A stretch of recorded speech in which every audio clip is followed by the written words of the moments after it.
Kuntilanak adalah salah satu sosok hantu paling populer di Indonesia, khususnya di wilayah Jawa dan Sumatera. Sosok ini biasanya digambarkan sebagai perempuan berambut panjang, mengenakan pakaian putih, dan sering muncul di malam hari. Menurut cerita rakyat, kuntilanak dipercaya sebagai arwah perempuan yang meninggal saat hamil atau melahirkan. Karena kematiannya yang tragis, arwahnya diyakini belum tenang dan akhirnya bergentayangan. Namun, dari sisi budaya, kuntilanak juga punya makna simbolis. Banyak ahli folklor melihat cerita ini sebagai bentuk peringatan masyarakat tentang bahaya malam hari, terutama bagi perempuan dan anak-anak. Jadi, selain cerita horor, ada unsur sosial yang ingin disampaikan. Kedua, ada pocong, yang juga sangat dikenal di seluruh Indonesia. Pocong digambarkan sebagai sosok yang terbungkus kain kafan putih dengan bagian kepala dan kaki terikat. Dalam cerita rakyat, pocong adalah arwah orang yang sudah meninggal namun belum bisa tenang. Asal-usul cerita pocong berkaitan dengan tradisi pemakaman dalam Islam, di mana jenazah dibungkus kain kafan. Ikatan kafan biasanya dilepas sebelum pemakaman selesai. Dalam cerita horor, jika ikatan itu tidak dilepas, arwahnya dipercaya bisa bangkit sebagai pocong. Ciri khas pocong dalam cerita: bergerak dengan melompat, muncul di kuburan atau jalan sepi, sering digambarkan ingin menakut-nakuti manusia. Secara edukatif, kisah pocong menunjukkan bagaimana tradisi dan kepercayaan spiritual bisa berkembang menjadi cerita rakyat yang menyeramkan. Cerita ini juga sering dipakai untuk menanamkan rasa hormat pada pemakaman dan kematian. Ketiga, jenis hantu ketiga adalah genderuwo. Genderuwo dikenal sebagai makhluk gaib berwujud besar, berbulu lebat, dan menyerupai manusia raksasa. Cerita tentang genderuwo banyak berkembang di Pulau Jawa.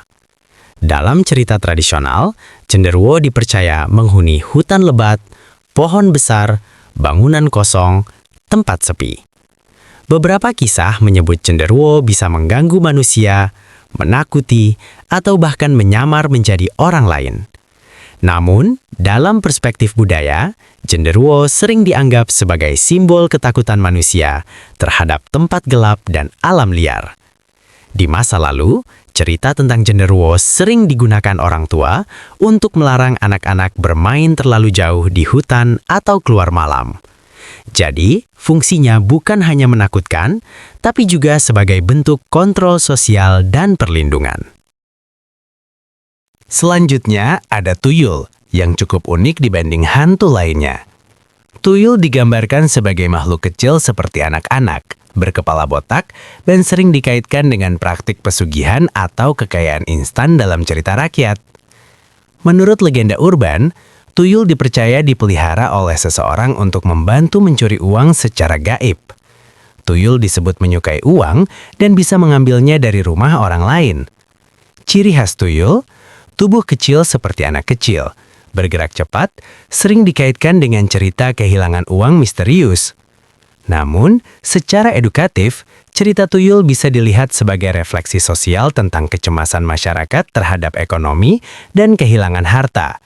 Di masa lalu, ketika uang hilang tanpa penjelasan, masyarakat mengaitkannya dengan makhluk gaib. Ini menunjukkan bagaimana manusia mencoba menjelaskan kejadian yang sulit dipahami dengan cerita supranatural.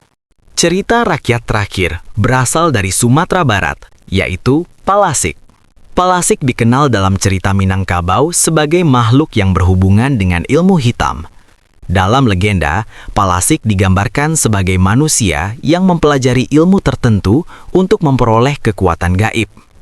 Ciri Palasik dalam cerita dikatakan dapat memisahkan bagian tubuhnya secara gaib, mengincar bayi atau orang lemah dalam legenda, dianggap sebagai makhluk yang menakutkan dalam cerita rakyat Minangkabau. Namun, penting dipahami, kisah Palasik adalah bagian dari kepercayaan tradisional dan mitologi lokal, bukan fakta ilmiah. Cerita ini sering digunakan sebagai peringatan agar masyarakat berhati-hati terhadap orang asing atau bahaya di sekitar.